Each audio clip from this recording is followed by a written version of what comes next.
Hello, and welcome to Let's Hear Your Story. I am your host, Brenda McCullers. No matter how simple or complicated it is, your story is meant to be told and can help introduce others to Jesus. In this podcast, you will hear true stories of what God is doing within the lives of different people. Some of their stories are personal journeys to becoming a Christian. Others are stories of how God has shown up in their lives. Are you ready to listen? Let's get started. Hello, and today I am so excited to have my friend Josh Proctor with me. I've known Josh forever. Yes, forever. Forever. I still remember the one time that I was coming home from school and I couldn't get into my house and I sat on the front porch of my house crying and you stopped and you like calmed me down in front of my house because my Oh, mom wasn't home. I still remember that day. oh my gosh. That was like, how old were you? Like I was first elementary grade? school.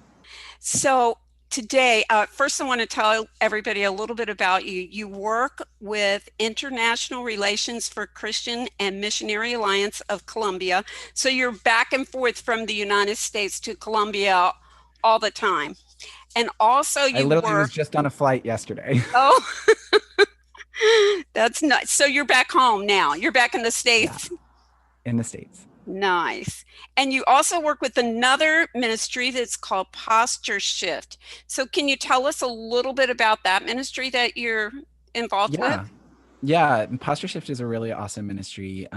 We take a missiological approach or a missions approach to LGBT care and outreach. And so we work with churches and Christian families on how to enhance LGBT inclusion and increase family acceptance while maintaining a traditional theological position and being able to care for LGBT people from as missionaries, taking that missionary perspective. It's something that I've loved, and I'm so blessed to be able to be part of an organization like this.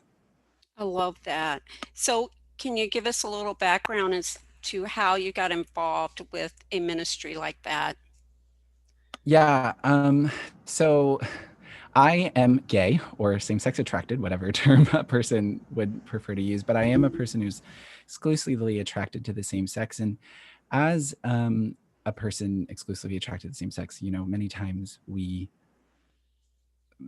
times a lot of us, our childhood and our young years will be um, focused on this question of how do I reconcile my faith and sexuality, or more importantly, how could God love me?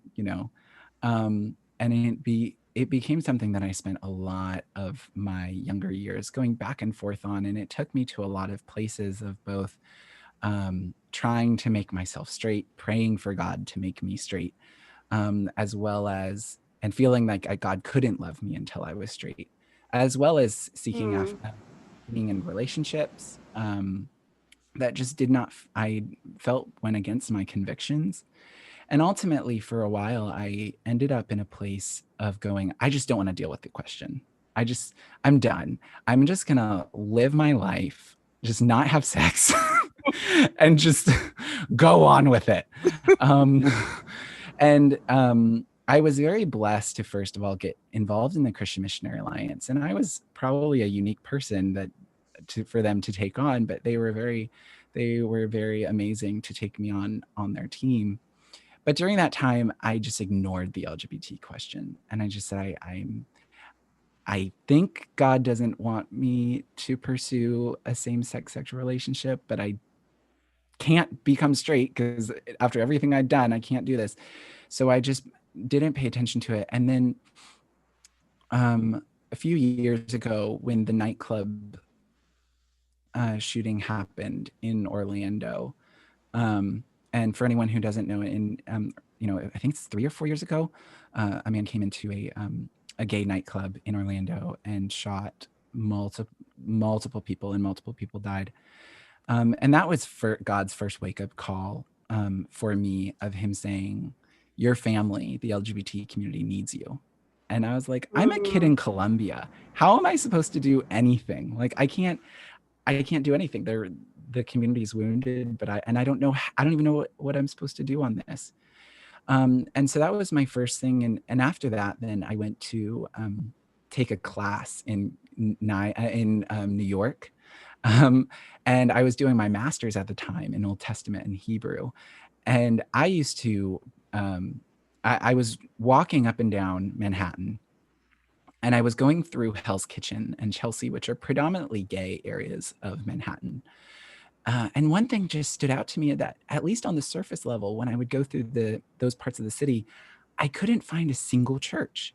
I could find churches in every other part of the city, but I would go to the area where you would predominantly see drag queens and gay couples and all of this, and not a single church I could see outside. And I took this to my class, which was a missions class that I was taking in New York, and my teacher could see that I was puzzled, and he's like, what's wrong? And I said, well, I explained to him what happened. I said, I can't believe I can't find one church there. And he goes, well, gay people don't want the gospel. And I was like, so you don't go?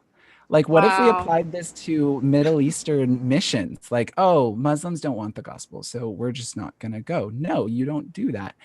And like, the gospel is for everyone, whether we want them, like, whether we personally have issues with the community or not, the gospel is for everyone. And so that really pushed me to then go, I need to figure this out. I need to figure out what I firmly like. What is this, and what do I do on that? And that took me on a long journey of finally coming to a place of accepting that God, like, I may be attracted to the same sex thing, and God has decided not to change that. And yet, in the midst of that, um, I can serve Him, and I can serve Him equally to anyone else. And God, I have a calling on my life just as equal to anyone else. And that this is a community that God desires to reach, just like He desires to reach every community. And through that, then I ended up finding Posture Shift, and I first went to a training, and I loved it, and it just felt like it clicked to me. Like, yes, this is totally the way that I understand it. Like, this makes sense. And so that's how I first found it. Yeah. So what is their position and how do they go about the ministry that they do? Yeah. So our position is, that God has reserved marriage between a man and a woman, and that anything outside of that marriage, humans are called to celibacy. Mhm. Um, and but that does not mean that we just need to throw LGBT people to the side if they don't believe something differently. Like, if we think of ourselves as missionaries are not shocked when they go to a culture that has multiple things about their culture that are very different than what we're used to. They're used to going into situations that are different for them. Right. And when a missionary goes into another culture, another to reach a people group, they learn their history, their language, um, uh, and their culture. And so we need to apply those same understandings when we look at the LGBT people as a people group. We need to think as missionaries, because many times I think here in the United States we get into this understanding um, that we're the majority culture still as Christians, and that everyone needs to conform to us, when we haven't realized that we are a minority in this culture now. And that's how missionaries understand themselves, that they're the minority going into another culture, seeking to show the love of Christ in that culture. And so we need to take that missionary perspective, not even just on the LGBT conversation, but many ones. And so that's kind of the perspective, is that we need to take that perspective, take that missionary perspective in our relationships, in order to reach out the way that Jesus reached out, the way that, one of the biggest things is Jesus was willing to go where the people were, because you Mhm. can't reach them where they're not. Right. Like, he was willing to go to Samaria to talk to the Samaritan woman, something that was so against Jewish culture. He was willing to talk to this Samaritan woman, something that was so against the Jewish culture, because he was a missionary, Mhm. and that's how he understood his life. And so that's kind of the perspective that we try to work with churches to take, is that you have to go there and develop these relationships in the context where the people are at. I love that. And I love how you brought in um, the fact that it's just like going into a foreign country where you have to learn their culture, you have to learn the ways of those people, and you have to think about that when you're sharing the gospel with them. That's beautiful, and that's so Yeah. true. I love that. So, how does that relate with what you do for the International Relations for Christian and Missionary Alliance? Yeah. I mean, well, with the Christian Missionary Alliance, one of the things that I've learned most has been thinking outside of the box. I think so much of my work in my Christian life has been thinking outside of the norms because, and I think that's one of the things of where I'm very grateful for my story of being gay, is because it's forced me to not simply follow the trend of what it means to just be Christian within an American Christian culture context. And I think being part of the alliance is, especially in Colombia, is a little bit poorer denomination within our country context, and so we have to get creative. We can't do church many times like everyone else. Um, we have to take that missional perspective of looking at the context from where we're going to reach people and figuring out how to do it uniquely in that way. And I think that that just kind of fits into so much of what my walk with Christ has been, that I am not called to be what the church would like me to be. And I'm not called to be what the world would like me to be. I'm called to reflect Jesus. I'm called to reflect what he desires me to be. And for a long time, I used to always think that that meant I needed to be Jesus. Like I need to do everything exactly like Jesus and be him. And I think many times when we think about being like Jesus, we think that that's the reality. But something that someone pointed out to me was like, being like Jesus is not meaning being a carbon copy of Jesus. It means um, being a Jesus filled Josh. Like for me, it's being a Jesus filled Josh. For you, it's being a Jesus filled Brenda. And we have to figure out what is the unique ways that I am to reflect Jesus in the image bearing person that I am. Um, and I think many times through the difficulties that we go through, like the alliance, through the poverty that they go through, and me through figuring out reconciling my faith and sexuality, many times it's through the difficult situations that God takes us, that he ultimately points us to the unique ways that he wants to work in our life. Because, like, for instance, in my life, I never would have considered celibacy for my life if I hadn't had to consider my sexuality. And it's sad that like we don't consider that really in any other way. But it's, for me, it's become a blessing that I have been able to process through things that many other people would never process through, in order to be able to lay down the expectations of the church and to lay down the expectations of the world and truly try to pursue, like, what does it mean to be a Jesus filled image bearer in my context. And I think that's kind of where it applies to all the areas of my life as I've gone through all this. I love that. I absolutely love that. And I love how that you have shared that Christianity, salvation is for everyone. It doesn't matter what walk of life you've been in, that you've, or, it's for every single one of us, and that Jesus meets us where we're at. We don't have to change for him to accept us. He accepts us, and then through his love, that's where the change happens within our Yeah. lives. Yeah, I love that. exactly. Yeah, that's been one of the biggest things for me that I have learned in life, is like when I started getting into missions, in missions we always talk about you are my witness in Jerusalem, Judea, Samaria, and to the ends of the Hmm. earth. And I've always heard these four things as being geographical, like, parameters. So Yeah. like Jerusalem is your city, Judea is your state, Samaria is your country, and to the ends of the earth, we're supposed to do international missions. And I always thought that was really cool. But then what always got my brain thinking was, wait, Samaria is not the country where Judea is, like, centered in? That would be the Roman Empire. Like, why wouldn't Jesus have said, Judea, you are my witnesses in Jerusalem, Judea, the Roman Empire, and the ends of the earth? Like, why did he say Samaria?